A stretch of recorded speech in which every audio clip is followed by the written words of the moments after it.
Okay, so I just hit record. Just as an FYI, we are now recording the meeting. All users are muted upon entry. You do have the ability to unmute yourself if you need to do so. Question and answer sessions are going to take place at several points during this meeting, and you will be able to unmute yourself to ask any questions that you might have. You can also type your questions in the chat box if you are on the computer, and they will be answered during each Q&A session. Our watershed specialist, Ben Paul, is kindly monitoring the chat box for us, so really appreciate him doing that. The Northumberland County Conservation District is hosting this meeting, and you can contact me at jbecker@nccdpa.org for more information. Just wanted to thank everybody again for your interest in attending this meeting. So just for a few introductions before the presentation gets started. First of all, my name is Judy Becker, and I am the district manager for the Northumberland County Conservation District. We also have with us today Justin Scavery from the Northumberland County Planning Commission Office. He is the director of the Northumberland County Planning Commission Office and is also a part of our local countywide action plan team. Also with us is Megan Lehman from DEP North Central Regional Office. She is the countywide action plan lead for Northumberland County. And also the person that you will be hearing from for the majority of the meeting today is Matthew Vanaski. Matt is the Northumberland County Watershed Implementation Plan CAP coordinator. He is the project manager. He is the water resources, water quality, and municipal engineer. We have contracted with Herbert, Rowland, and Grubik to put together this countywide action plan for us. And so we have been working very closely with Matt and his team throughout this process. And so before Matt gets started with his presentation, I did want to give Megan Lehman from DEP the opportunity to speak. I know that she had some words that she wanted to share with us. Hi, thanks everyone. I am currently working from home, as are most of the state employees, so I will just give the caveat. I have a very pesky cat on my lap, so I apologize if you see or hear evidence of said cat. Thanks, Judy, for giving me a chance to say a few words from DEP. And I'm looking, I don't know if we have anybody else. I can't see everybody on here. It looks like we may have a few others. Jason Fellon from our North Central Regional Office, Jackie Kerstetter as well, Jared Dressler, our Assistant Regional Director. So actually there are a number of us from DEP joining you here today. I'm not sure if anybody from the Bay office made it on, but they may join as well. So I just want to go over a little bit about the bigger picture of where what you all are doing fits in with some work that's going on across much of the state. I don't want to say statewide, since all of the state's not in the Bay watershed, but probably the middle half or more of the state. And as Judy mentioned, I work in the North Central Regional Office. My title is Community Relations Coordinator.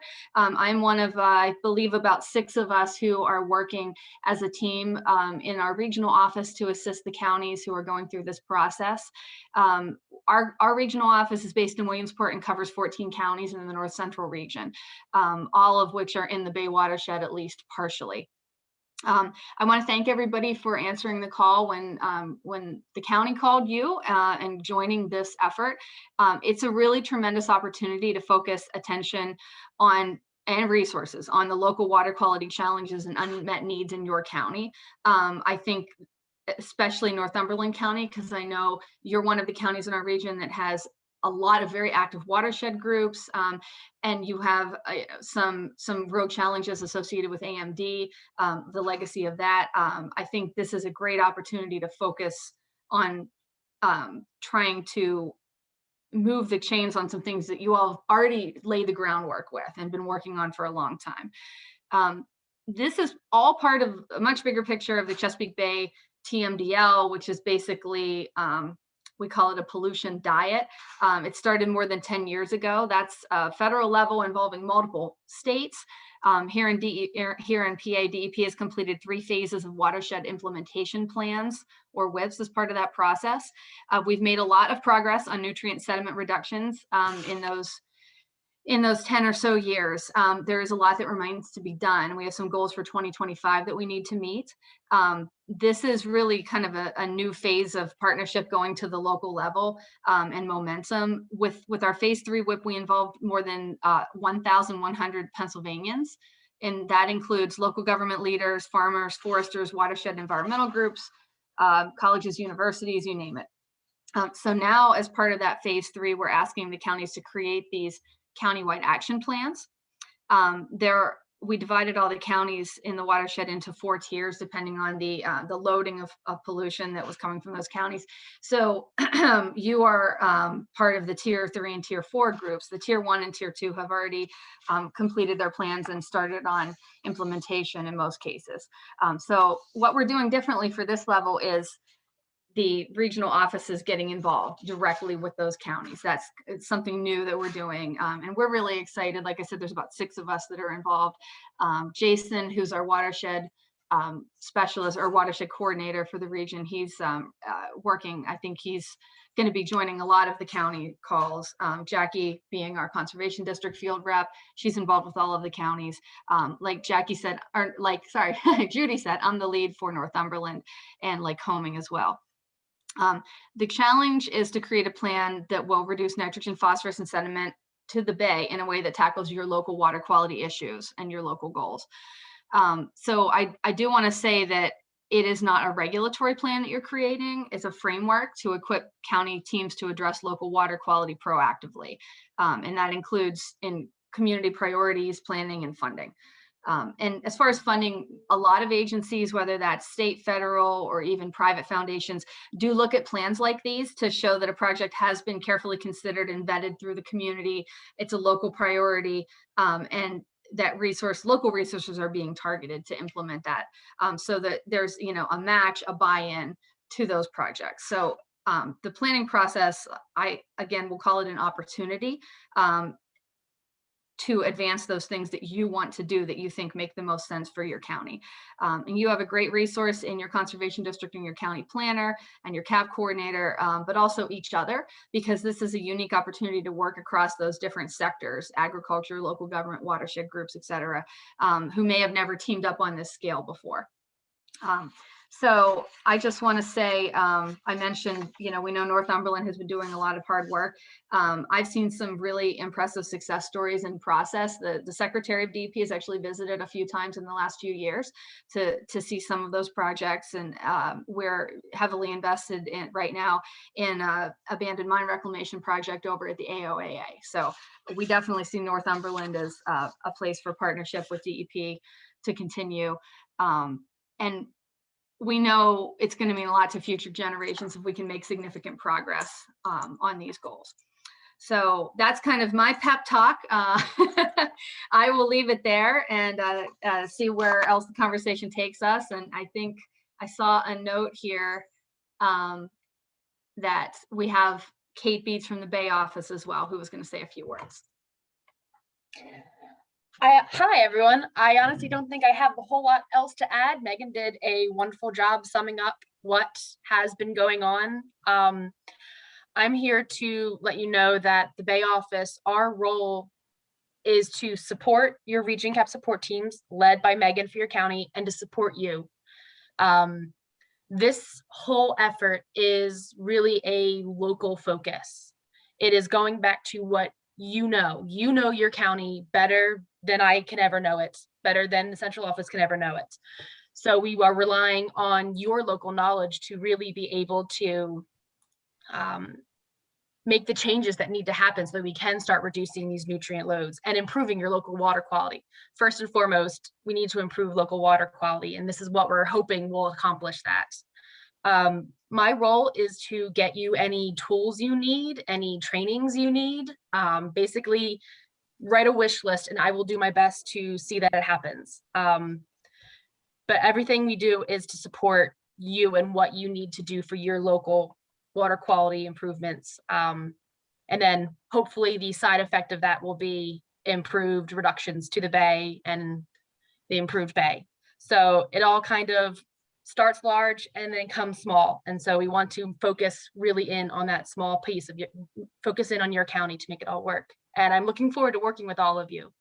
I have never really been to the northern part of the state. So this has been a learning process for me that I'm really enjoying, learning all about the different aspects of what's important. I am Chester County, born and bred, and now I'm transferred into Lancaster County. So all of this is new, and I'm really looking forward to learning more about what's important up in your part of the state, world, area. So thank you all, and I look forward to working with you all.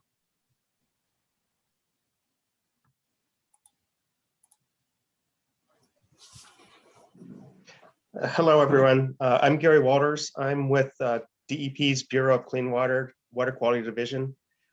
My division has somewhat of a vested interest in what's going on with your attempts to improve local water quality in Northumberland County. My program includes total maximum daily loads, monitoring, and the listing of impaired waters.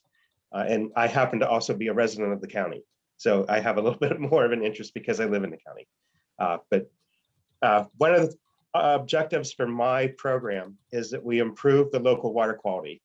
And how we get that improvement is not really all that important. If we can do it without developing local TMDLs, that's probably ideal because it gives you, as the local stakeholder, the opportunity to identify how you want to solve the problem, not having somebody in my program write a pollution diet that says this is how you will do it. So good luck, everybody. And I'm very interested to hear how we're going to proceed. Thank you, Judy.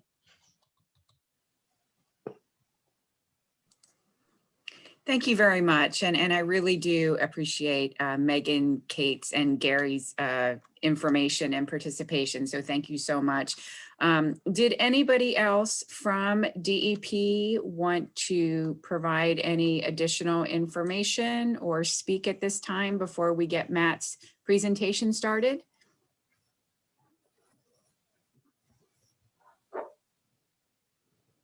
Okay. Then Matt, the floor is yours. Okay. Just to reiterate, my name is Matt Manaski. I work with HRG out of the Lewisburg office. I'm happy to be participating and working with Northumberland County, as my family, both sides, is born and raised in Shamokin. So I have knowledge, familiarity, and spent a lot of time in the county throughout my life. So I'm happy to help and looking forward to working with county residents and stakeholders throughout the process. So just a brief overview of our agenda today. Some goals of this is we want to summarize the purpose of the CAP development process for you, what we're trying to do with the purpose of kind of reaching those target load reductions that Megan and some of the others had mentioned. What we really want to do is brainstorm some planned co-benefits that stakeholders like you might be able to identify for us, so we can both meet goals that we're trying to achieve, and identify interrelationships between stakeholder groups and other entities in the county, between municipalities and interested watershed groups, that sort of thing. Try and see where the energy is and see where we can get some movement behind projects or identify things that are going on that we weren't aware of before. And then additionally, we also want to confirm what existing resources that are out there. What are people doing that is successful? What appetite do you have to do more? And maybe there are some additional things that are going on and practices that are reducing pollutant loads that we're just not aware of, and we want to be able to take credit for that. So moving through our presentation today, we'll identify the CAP framework and kind of our schedule and milestones for this year as identified by DEP. We'll kind of skim over some of the technical resources for those that might be interested and want to do a little bit more interested reading post meeting today. And then from there, we want to kind of open the floor to start the data gathering process, which is where we'll look to meet with some more focused stakeholder groups in the next few weeks and months to identify people and plans and additional resources and opportunities where pollutant reduction practices might be going on.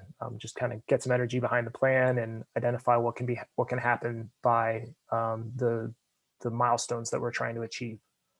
And just one additional note, I think Judy had mentioned this as well. If you have a question, we do have some question breaks kind of scheduled in, but if you don't want to forget it, please post it in the chat and we'll try and address it either at those breaks or as we're moving through the slides. So why do we need another plan? I know many of the counties and municipalities throughout the state put together plans for various reasons, trying to achieve regulatory compliance, trying to identify funds and come up with different resources for counties.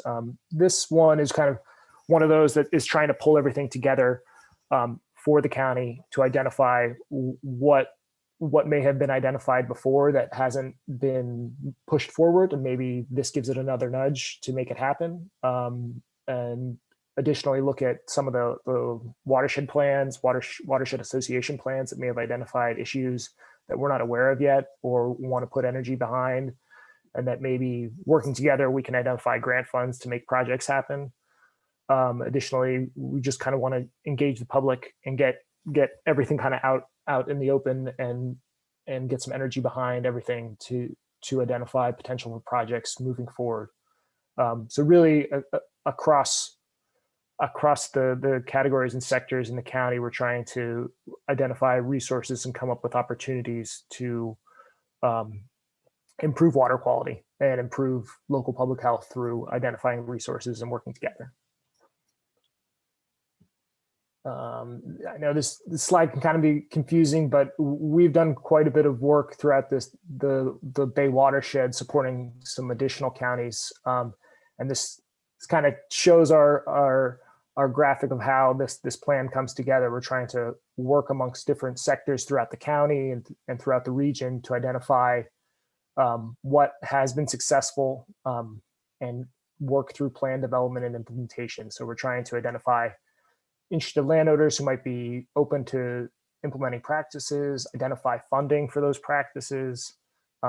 We need to stick to a schedule to help DEP achieve the goals of the TMDL through 2025. And then additionally, we need to see what's going on and what has happened for farm BMPs and urban suburban BMPs that are active right now. Can we provide additional assistance to make them more successful, to expand them and maybe get additional pollutant load reductions? And then from technical and outreach perspective, we're looking to gather that data, put it into our CAP plan, and assess what progress we're making. And then from there, tie in the outreach with those other factors to make people aware of water quality kind of on a day-to-day basis, so that they're aware of decisions they make or issues they see that we might be able to piggyback on and take advantage of to improve water quality locally, and then throughout the Bay watershed. So what's the WIP and CAP all about? Really, this table kind of summarizes it up. What we're trying to do is identify ways to reduce nitrogen and phosphorus and sediment in the watershed. And what the Chesapeake Bay program has done is they've built a large-scale hydrologic and hydraulic model, water quality model to identify how all of those processes work out and load nitrogen and phosphorus to the bay. And what the WIP has done is identified what Northumberland County should attempt to do in trying reducing those pollutant loads. It's kind of their share of the water quality issue. And I've kind of highlighted this number right here. This is really what we're trying to go after, is reducing nitrogen load by about 1.7 million pounds. Now that might seem very abstract, and where does that come from? But the Bay model has been tested and put together over the course of 30 years that it based on sound science, and they've tried to manipulate it and base it on monitoring data so that this is the best available information that we have. However, what we're trying to do with the CAP is to recognize that there's likely more things going on already that are reducing pollutant loads in the county that we want to take credit for. So we think that we've made progress towards this number already. And what we're going to do over the next few months is try to identify what's going on in the county to get us as close as we can to this goal. So how do we reduce nitrogen load?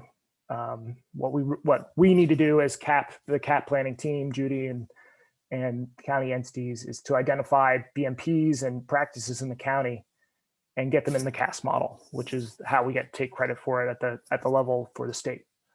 So we want to be able to document existing BMPs going on or that are being applied at farms or maybe in urban, suburban, or MS4 communities. And then what we need to do is identify locations and opportunities to build more BMPs. And what we need for that is landowners that are willing to implement said BMP to reduce pollutant loads. We need money to implement those BMPs, and we need a little bit of time. What will likely be an outcome of our CAP planning process is we likely can't hit that 1.7 million pound reduction in the next 4 years, but there may be opportunities that we've identified to get there with a longer time frame or with additional funding. And what we want you as stakeholders to be able to do is to identify those opportunities or identify that appetite to improve water quality locally, and let us know where it's at and what you need to be able to do, to be able to implement practices to get us closer to that goal. So what are some challenges that we're going to need to overcome as stakeholders and county planners to achieve the load reduction targets? Kind of in background, there's tradition and behavioral practices that people just might not want to change the way they route their stormwater from their house or their business, or manage their land on a farm. So there's just inset ways that people have in their mind that maybe they're not willing to make a change, or not yet. They don't have the information that gives them the benefit to making an adjustment. There are technical and geographical issues to overcome. So technically, there might not be an understanding of why we need to do this. So hopefully we can open the door and educate as much as possible about the need and the desire to reduce pollutant load reductions. And we have to understand the geographical differences in the county and in the Bay watershed. I think, Northumberland County is a very diverse geographic land use mix that we're aware of, from farm to acid mine drainage locations. So we need to be aware and cognizant of that as we're looking to identify pollutant load reduction practices. And then there are territorial, educational, regulatory, and financial issues and challenges to overcome as well, right? We may have identified practices, but we might not be able to get land access, or we might have the financial resource to implement them, or we might need to overcome some educational issues, educate a landowner who might be a little skeptical to implement a practice, but might be willing to with additional information. And then there's regulatory issues as well, as some practices might require additional steps to implement, and we have to work through those in concert with DEP and our local regulatory officials as well. What tools do we have to overcome those challenges? There's the dual accountability that is structured into the WIP CAP program right now. DEP and the county are working together, or that's the plan, is to work together to try and achieve the WIP and CAP goals that have been identified. There are funding advocates in DEP and nonprofits in the Bay watershed that are willing to work with willing partners to implement practices. And we want to be able to work with you, if you're not aware of those programs, to get access or provide applications to potentially get funding to implement practices that you think would be useful or beneficial on at your location. And then deadline. Obviously, the turnaround time for DEP's target of the 2025 TMDL is coming fast. So what our plan is to identify realistic and implementable practices for 2025, and then recognize what may have been achievable with additional funding or timeline, looking towards the future. And then we can use partners. That's a goal of today, is to kind of provide you some information about what we're trying to do, and hopefully get your buy-in to be a partner in trying to identify potential for additional water quality improvements in the county. And additionally, through Judy or HRG, we provide some technical capacity that maybe you need to submit an application for a grant fund. That sort of thing. We were available to work with you in the future to submit applications for potential BMP practices moving forward. And this just kind of a take-home message of stormwater program effectiveness. Graphic kind of applies itself across the board for water quality improvements. Maybe why some people ask why we have some of these regulatory programs in place.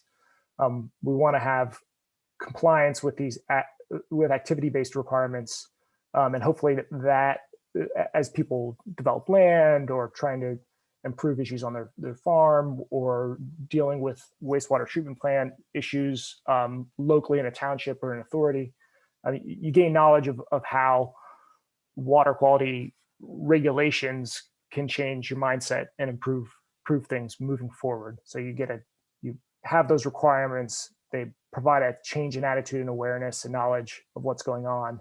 Maybe that spurs additional behavioral change and additional BMP implementation locally. And then you start to see load reductions and improvements in runoff water quality and discharge quality. And hopefully that leads to cleaner water. So really this is kind of, you may be wondering why we do have some of the regulations we have in place throughout the state for water quality. Really it's about making people aware of the decisions they make and their daily routine, and how things lead to water quality changes, and can by utilizing permits and regulations can be improved through water quality reductions. And I think that's a question break, and I did see at least one chat pop up. It's just been learning this. So it's just a question break right here before we kind of transition into some additional topics. Does anyone have questions on kind of a big picture CAP planning process right now?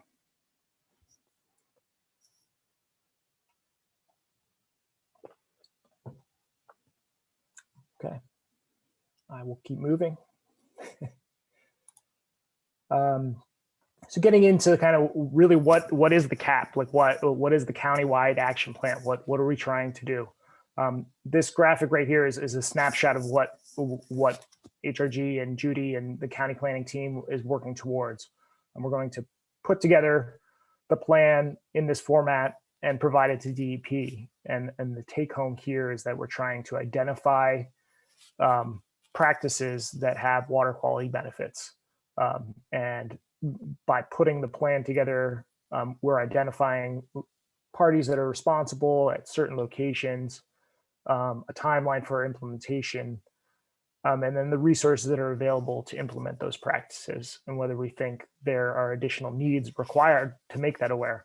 So what we're working towards is a submission to DEP in September that provides them information about opportunities and maybe additional needs that are necessary to make improvements locally in the water in the county. So really, that's a snapshot. If you're interested, you can we can share some of this information moving forward. HRG has worked with additional counties. Right now, last year we helped Center and Cumberland counties put their countywide action plans together. And everyone's come at it a little slightly differently. Center County looked to work with municipalities and county staff to establish their clean water solutions, and moved forward with reporting and tracking, trying to identify what's going on in the county, and incorporate this data into working data tracking methods. They communicated that with interested stakeholder groups, And then they worked towards additional pollutant reduction goals through identifying supportive farmers and MS4 communities in the county. This is kind of like a really brief overview of summary of their countywide action plan overarching theme. Similarly, in Cumberland County, they really wanted to tie theirs to some of their comprehensive plan goals. They wanted to use the countywide action plan to advance those local planning efforts, implement some additional countywide hazard mitigation plan practices that they had identified. They have a large farmland preservation program that they're trying to push forward as well. And then they wanted to use it as a means to document it, kind of all of these plans together to move some of those issues forward. So by doing so, they were able to achieve new pollutant reductions through cataloging those existing BMPs, identifying additional opportunities, collecting data from urban and additional suburban areas, expanding some of their agricultural E&S practices, and then implementing additional BMPs in those agricultural and urban areas. And moving kind of into the implementation phase, they wanted to be able to monitor and verify what is happening in the watershed or in the county. So they wanted to enhance what was going on in terms of local water monitoring programs. They had some active watershed associations that are doing some water monitoring, and they wanted to be able to expand upon that. They had some landowner outreach that they wanted to expand upon. They wanted to be able to enhance the capacity of local watershed associations. They wanted to be able to provide landowners a funding decision tool to make decisions about what practices might make sense for their specific farm or preserved land use. And then they wanted to also implement a communications plan to educate the broader community about the program that they were looking to implement. It's just concepts and then things to consider as we work through this today, and then with some of our more focused stakeholder groups. The Tier 2 county roadmap was essentially about identifying and developing the plan through stakeholder organizations and developing a BMP implementation schedule, seeking out landowners and outreach to engage those landowners and collect data, and then move towards implementation and addressing additional gaps in those plan targets. So really a summary slide of our process from last year. Sorry about that. My phone. For the Tier 3 and 4 plans, we've kind of identified this process in the counties we're working with right now. So right now we're in the March-April timeframe. We're looking at digging into the data and understanding where nitrogen load is likely coming from in the county based off of the CAST and DEP model toolbox information. What we're going to do is come up with a report on BMPs and come up with a scenario that we want to identify what's going on in the county. So we want to take credit for what's happening, working with Judy and her staff to identify BMPs that are likely been implemented but not tracked and sent to DEP to take credit in the CAST model. And then what we would like to do with your help is identify additional stakeholder activities that are going on. Maybe you're making use or managing water in a way that's not being reported as well, and there's a way and a means for us to do that so that we can take credit for those water quality improvements.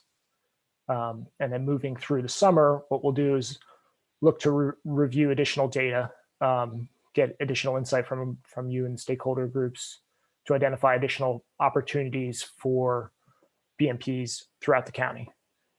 We'll combine that with what DEP has called the corridor of opportunity analysis. So trying to identify where there's a lot of potential for BMPs, but also where those BMPs have the greatest effect at nutrient load reductions. So there are some specific watersheds in the county that have high nutrient contributions to the Susquehanna River and Chesapeake Bay.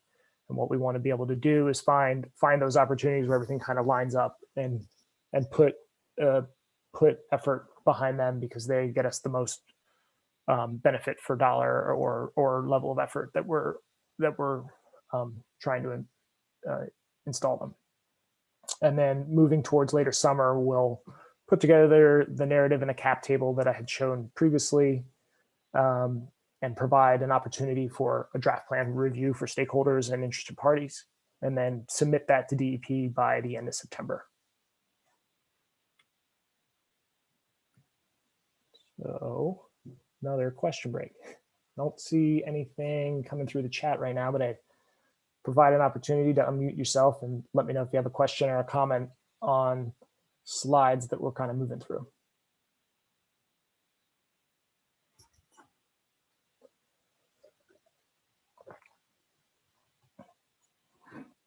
All right. A few more things to work through. So what can landowners and business owners and communities and municipalities do that would be able to take credit for in our countywide action plan? If you're interested, we can send you a copy or send you a link to the Chesapeake Bay BMP guide. So this is a quick reference guide of what practices that are out there that are available that you can use or landowners can use to improve water quality. These are the very specific types of things that can be done, and they have a set value that the CAST model derives for the county, that we can take credit for those. And as I had mentioned, what we're trying to do with Judy and her team is to identify things that are already going on that match those descriptions in the BMP guide, so that we can assess the progress that's already been made but maybe not been credited to this point. And then from there, as we work through our stakeholder groups, we want to educate you on maybe some of the more nuanced information on what these BMPs are. And maybe you weren't aware of something that you're doing or something that you were interested in doing that you might be able to take to get credit for, or help the county get credit for those load reductions. An additional technical resource is our countywide toolbox. This is kind of the basis of information that DEP has provided to the countywide action plan coordinators and conservation districts to really show you where the water quality issues are as it relates to nutrient loads in the counties. So it highlights, the model that has been put together for the Bay. Where is it showing that high nutrient loads are coming from in your county? We use that information to kind of, like, as I mentioned, key up a quarter of opportunity analysis to identify where BMPs have potential, but also they're very effective at reducing load because of their specific location. Additionally, it provides some guidance on what DEP thinks there might be opportunity for BMPs to implement in the county. We're going to kind of ground truth that and see what kind of energy there has been on the conservation district and countywide level as we move forward in CAP development.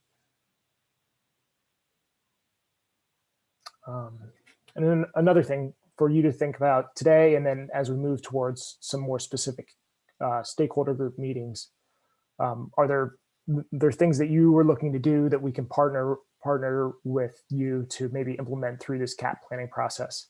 Are there programs that were working before that don't have funding now that you want to make DEP aware of? Are there other county or municipality goals that you're aware of that you think we can connect and kind of combine efforts and push forward to improve water quality?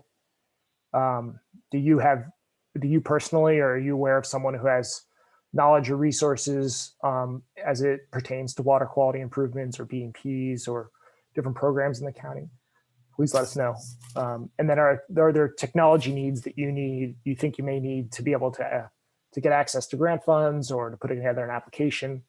What we want to be able to do is become aware of that, put that in our plan, and track that as we move into implementation so that we can key up potential opportunities as we move into implementation in 2022, 23, 24, 25, as we try to reach the countywide goals.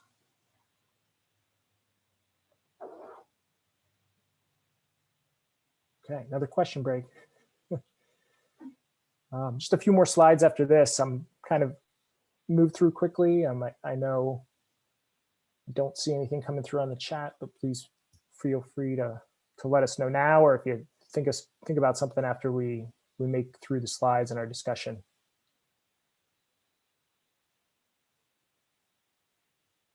Okay. So just kind of bringing it back around, what are the roles and responsibilities as it pertains to the CAP? Just so you're aware, the primary points of contact are the core planning team, the people we identified at the beginning of the presentation, Judy and Justin at the county, Megan at DEP, and me as the kind of the county CAP coordinator. Feel free to reach out to us post-meeting or as we wrap up the meeting today, to let us know if you are aware of or interested in getting additional information. We can share some of the resources that have been provided to us. And then as it pertains to the stakeholders, all of you attending today, listening in, or people you may be aware of that might have an interest in providing some insight in the CAP planning process. Judy does have a list of specific points of contact. We've organized that into different focus groups that we think might make sense. We've identified some key landowners or businesses and municipalities or watershed associations. So we think we have a pretty comprehensive stakeholder list, but if you think there might be someone out there that we should engage with, please let us know. And then the responsibilities of each of the entities, the CAP planning team, we're the point of contact to coordinate and develop the CAP document. So we'll be putting the plan together, but we'll also be trying to coordinate and integrate the different stakeholders throughout the county to get some insight and build momentum on CAP implementation efforts. And then you as stakeholders, you provide us the insight and opportunity identification at the local level. I think Megan did a really good job, and Judy did as well, noting that we're trying to come up with a plan that builds upon local interest and local knowledge, so that we put a plan together that is a Northumberland County plan. It's not something, it's not a directive, it's not something driven down. It's something that's coming up from the local interest and local knowledge of water quality and land use in the county. So consider that as you move forward and think about opportunities or think about ways you can get additional people engaged. Additionally, if you're aware of water quality related documents in the county that you think might be useful for us as we put together the plan, please let us know. Examples of these are on the right. Some of these may not pertain specifically to Northumberland County, but if you're aware of issues in the county that you think have a document or a report or something that's been documented in a location, please let us know. We can use that information to generate our CAP plan document and identify resources moving forward towards implementation.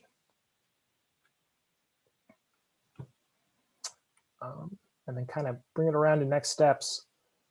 March, that's where we're at right now. We're trying to identify and work the CAP planning team into stakeholder groups. So post meeting today, we'll likely identify people who are still interested to having kind of like a next level discussion about opportunities you think you're aware of, or maybe let us know what resources you need to implement something that might be beneficial to the CAP. We'll schedule those stakeholder meetings likely for April and May. And then we'll develop our BMP scenarios to develop the CAP through April, May, and June, and put the CAP together this summer to draft, likely targeting June, July, provide an opportunity for those that are still interested to review and provide comments on those things that you've maybe helped us identify that we want to be able to take credit for as we put the CAP together and submit it to DEP in September. And that's my last slide. So this is kind of our last question slide. If anyone has questions on the material I presented, or the process, or kind of maybe where you think you fit in the process to help us put the cap together. Matt, this is Mike Hubler. Hi, Mike. First, let me say that besides my love of oysters and blue crabs, I don't have a real tight relationship with the Chesapeake Bay, Mm-hmm. but I do have a tight relationship with local water quality. So my question is, during this planning process, and particularly during the implementation process of the plan, how will we quantify the improvements that we're making in local water quality? Is that part of this plan? Can that be part of this plan?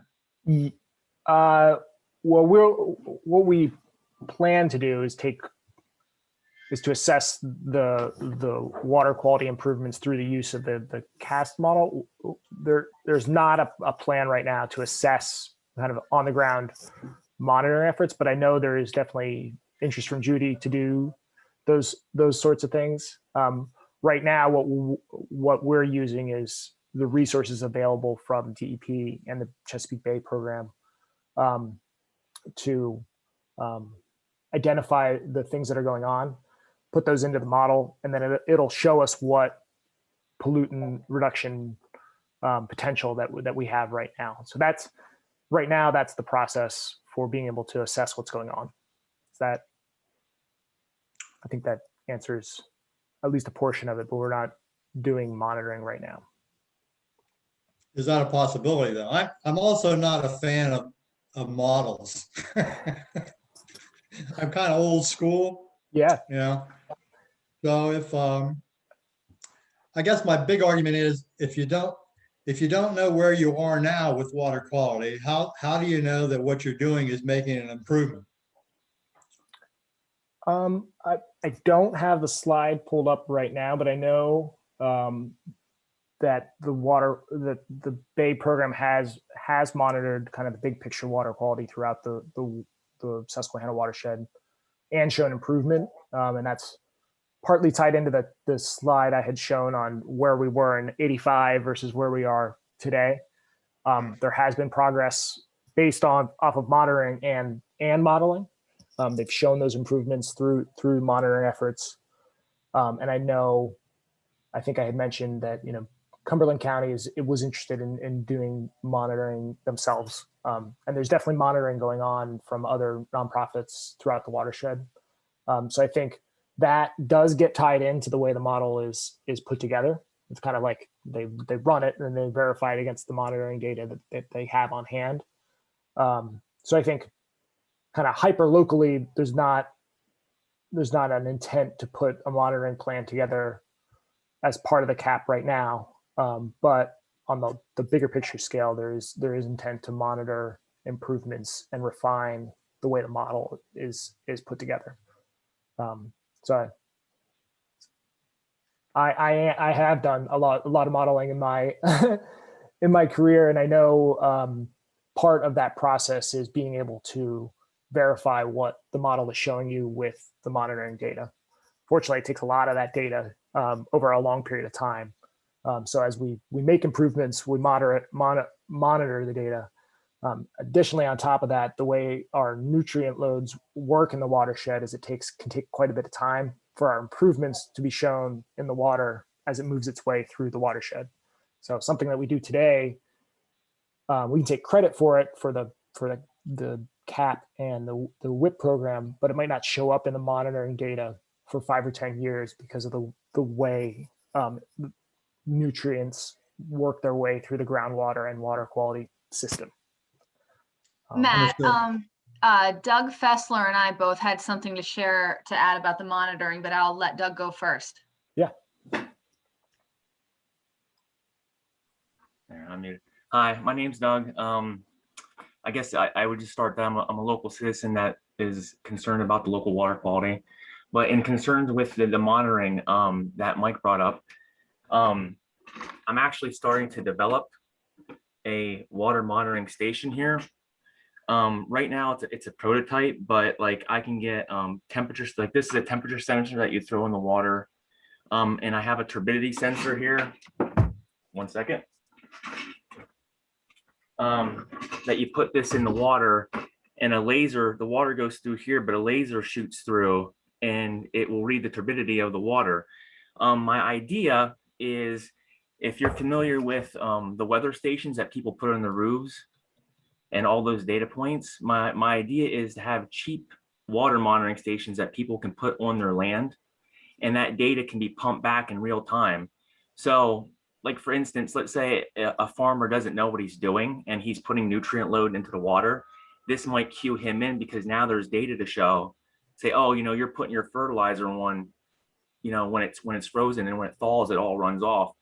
And showing him that data, or her that data, might enlighten them to be like, oh yeah, I actually am doing something wrong, and I can change my ways. Like, again, like I said, I'm making this prototype here on my own, and it just that I guess there's people out there trying to do stuff, and like, here's like one of the things that I was thinking of. So Okay, that's great.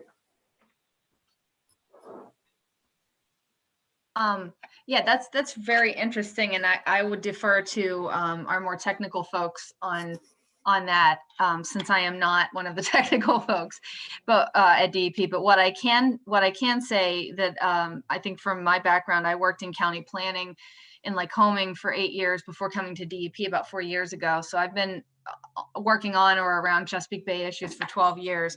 And from the time that I started, I know the concern about monitoring and modeling was something I heard frequently from our county commissioners and others, you know, and the general public. And I think that over time, DEP and EPA have heard that. And I know, you know, part of modeling is tying it to the real world. This isn't just a computer program, you know, kind of floating in a cloud. It's actually incorporating all of that data like Matt talked about. And so over time, they have added more and more local monitoring stations and brought more and more data into the model from real-time information that's actually happening across the Bay watershed. And I have seen a map of our region, but I cannot find that right now. But I know there are many more monitoring points in Central PA and North Central PA now than there were you know, 5, 10, 15 years ago. If that gives anybody a little more sense of comfort with the types of, you know, work that we're doing, it dials it in closer. So kind of think of it, the more real life data you have on the ground, it's kind of like, you know, getting closer and closer to the truth of the image.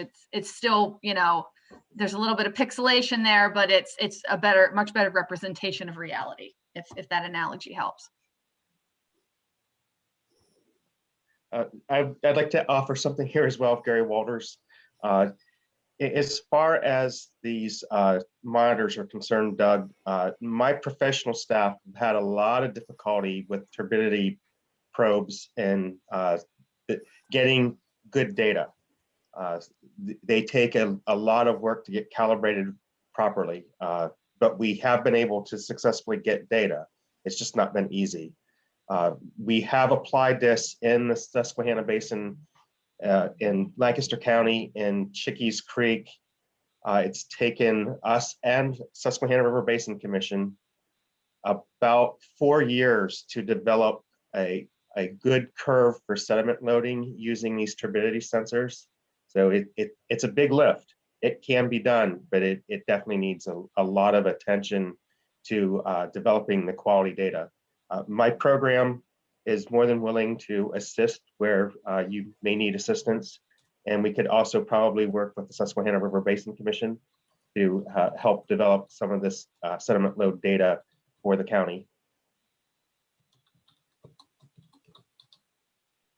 Thank you, Gary. And I also just wanted to add as well, this is Judy Becker speaking from the Conservation District, just to kind of add to what Mike Hubler said, which Mike is our Conservation District Board Chairman. It is sometimes interesting to look at some of the data that is provided For example, in the toolkit that has been provided specific to Northumberland County, some of the numbers, we have taken a close look at those numbers and have seen perhaps information is inaccurate or is missing. And so my staff is working on gathering information on BMPs, past BMPs that have been implemented in Northumberland County, and also moving forward, trying to come up with a more comprehensive system district-wide to try and document those. But that's something that I just want to emphasize that Matt touched upon very nicely in his presentation about seeking that information from all of you as well in your respective positions, whether it be on the municipal level, regardless of where you're coming from, as a landowner, municipal representative, from the county, information, any information that you can provide us with regarding any best management practices that you are aware of within the county. Don't make the assumption that that information has already been captured. Because we're seeing by looking at some of the information that has been provided to us that, you know, there's some information that is not there. So I think that's a really good point, that it's important to make sure that the data that we have is accurate so that everybody in the county is getting credit for what has already been done and will get credit moving forward. So.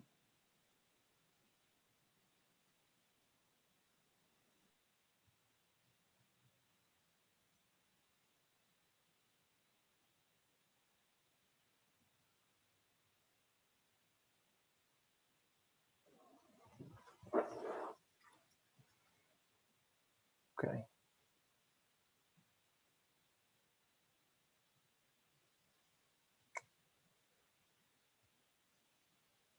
Don't have anything additional right now. I didn't kind of last call for questions right now. And like Judy had mentioned, feel free to contact her. I don't think I noted my contact information, but you can get in contact with me via Judy right now. Any questions right now? Like we mentioned, our plan is to reach out to some of the more focused groups where you maybe fall in a municipality or more of a governmental sector. We might reach out that way, watershed associations. That's the plan right now, is to coordinate some smaller focused groups for discussions moving into April and May, provide us additional information, give you a little more insight on what goes into the plan and maybe what the BMPs are that we're trying to identify, and identify what's going on now, and then identify opportunities for those in the future.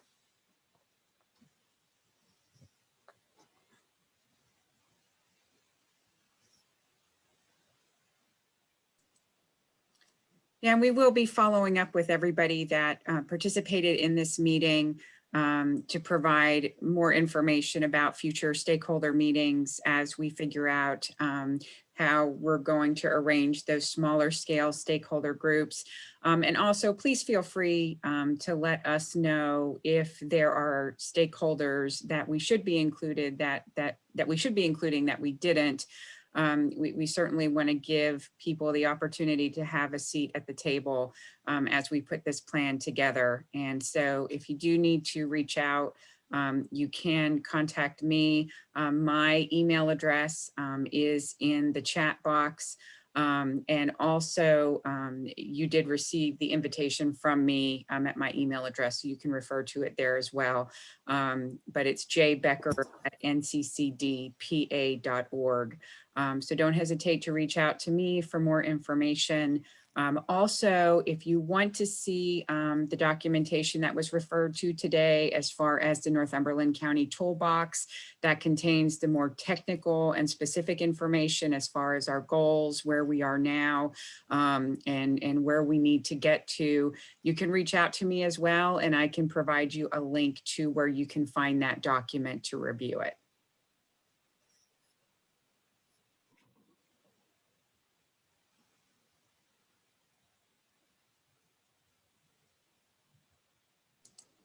Does anybody have any further questions before we wrap up?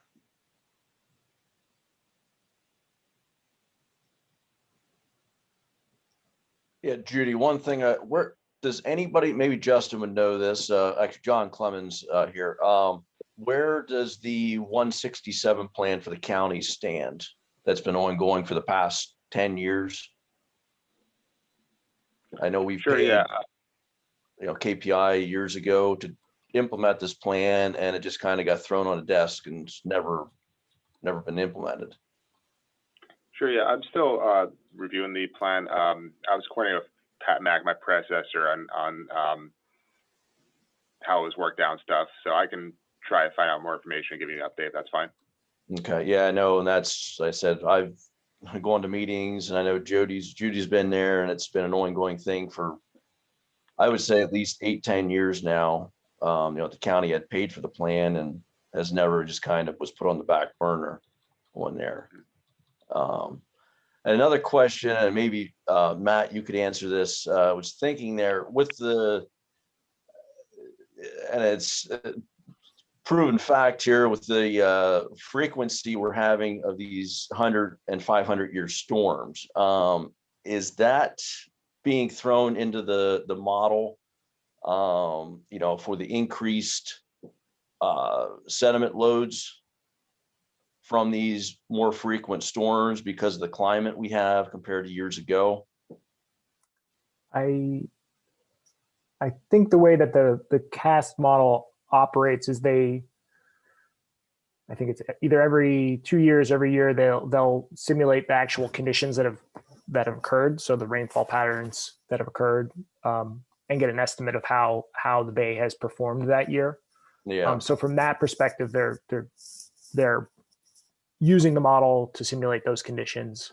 I know part of the most recent watershed implementation plan did consider climate change impacts and what may need to be done or how we adjust practices moving forward.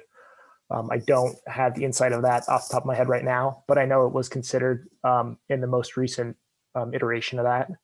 So it's out there and they're aware of it. Does that Okay. give some insight? I know it's the way the CAST model operates is they try to simulate what's going on most recently and then project kind of average conditions into the future. So I think it's I know been it's considered. It's thrown everything, with the frequencies of these, like I said, 100-year storms. The thought of everything between, on the municipality end of it with your pipe sizing and everything, it's completely thrown everything out, and everybody's rethinking of how they're designing these projects and that. Exactly. Yeah. No, I know. That's one thing we kind of noted was whether there's any climate impact plans at the county level. I don't anticipate that right now, but I think it's definitely been considered in the way they assess it looking forward. Okay. All right. Thank you. Mm-hmm.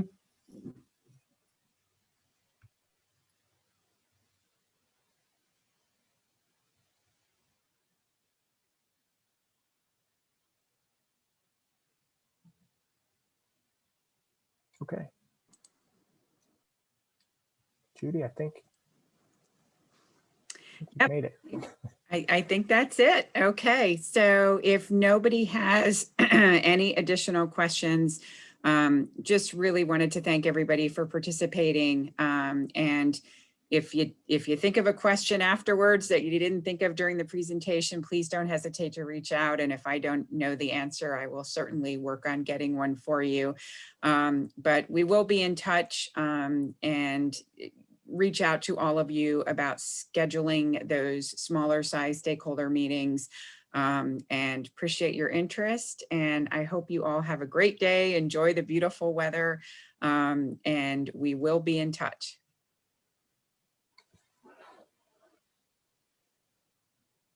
Thank you, everyone. Thanks, everybody.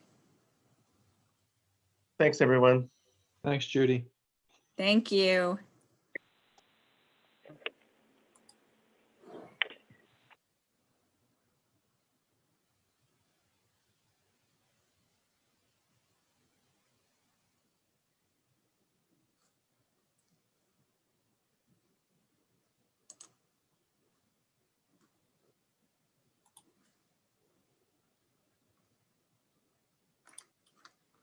Tracy?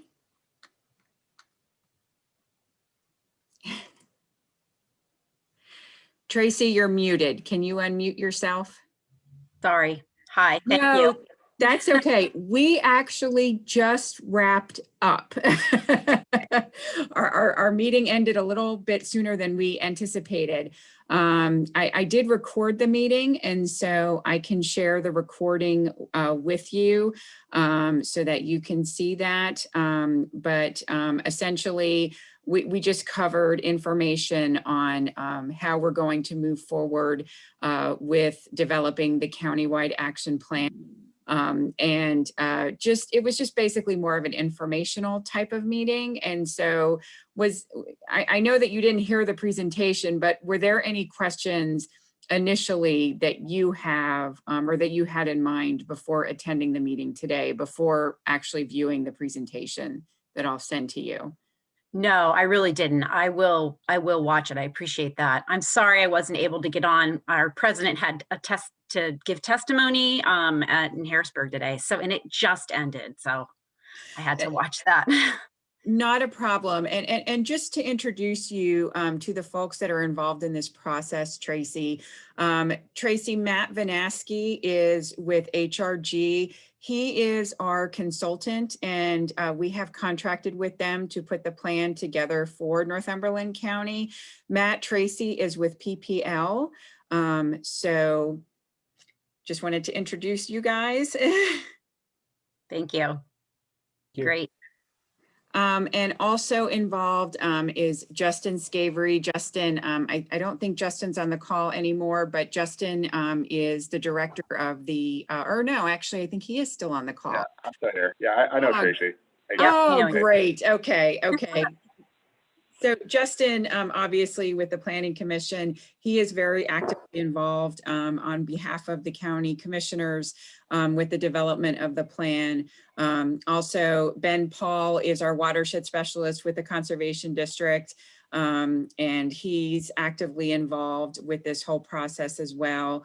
And Megan Lehman from DEP North Central Regional Office in Williamsport. She is actually our contact with DEP as we go through this process as well. So, and Megan, I don't know if you heard, Tracy is with PPL. She just signed on, so I'm going to send her a recording of the call. So. Okay. Great. I'm sorry. I had to take a call from Harrisburg in the last few minutes, and I eventually realized you all could see me, so I turned my. It was somewhat urgent, so I apologize for that. But I heard that you were all finishing up there. Is there anything else I can help with, or that you wanted to talk about before I go? Oh, there's that cat I mentioned. She just doesn't ask permission. And I'm so used to her getting in my space, I forget people can see her. I got to tell you, that's one of the things I absolutely love about the Zoom calls, even though I miss in-person meetings too. It's so neat to see people's animals and children and, you know, all of the background noise. I just love that. I think it's neat. One of my employees just got a new puppy.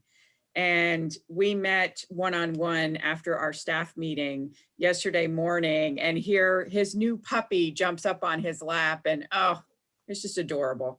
So I love that about the Zoom calls. That's great. I watched part of the secretary's testimony to, I forget if it was the House or the Senate, but it was for like his annual budget hearing that he has to do. And he was talking, and all of a sudden he paused and he was like, "I'm sorry, there's a recycling truck going by."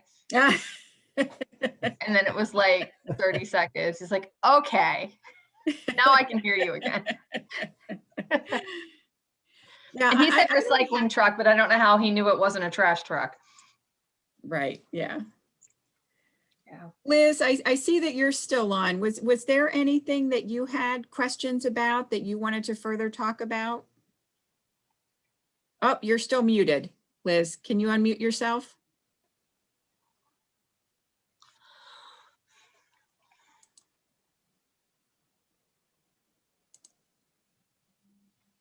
Am I mute? Am I on? There you are. Now we can hear you. No, I learned a lot. I learned a lot. Thank you. Thank you. Okay, I great. enjoyed it. Thank you. Good. I'm glad that you were able to participate. Thank you so much. Thank you. Does anybody have anything else before we hang up? I know that we're going to touch base, Megan, at 1. Matt, are you participating in that or? Okay. Yeah. Okay, Yep. great, great, awesome. Okay, if nobody has anything else, I'll let everybody go and get to this absolutely gorgeous day.